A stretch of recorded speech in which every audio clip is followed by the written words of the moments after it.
Ito pala ang dahilan ng pagkasira ng pintuan ng bahay ni Dara. Dara, nagulat sa nangyari. Bago ko ipagpatuloy ang maiksing reaction video na ito, hiling ko lang na patapusin ang panunood nito para malaman ang nilalaman nito, at kung bago ka pa lang sa munting channel na ito, paki-subscribe para lagi kang updated sa video ng mga kalingap. At pakisuportahan natin ang ama ng kalingap na si Val Santos, Matubang Ate Edna Vlog at si Kalingap Rab.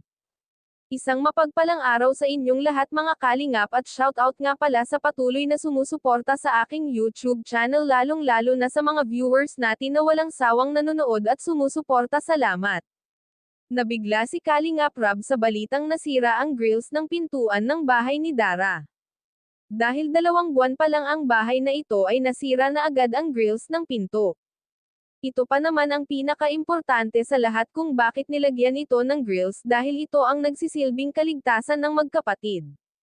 Pero ngayon ito ang unang nasira. Mga komento ng mga viewers ay dahil sa marami na daw ang nakatira sa bahay kaya ito nasira, at karamihan sa nagsasabi na hindi daw matibay ang pagka-welding kaya ito natanggal agad.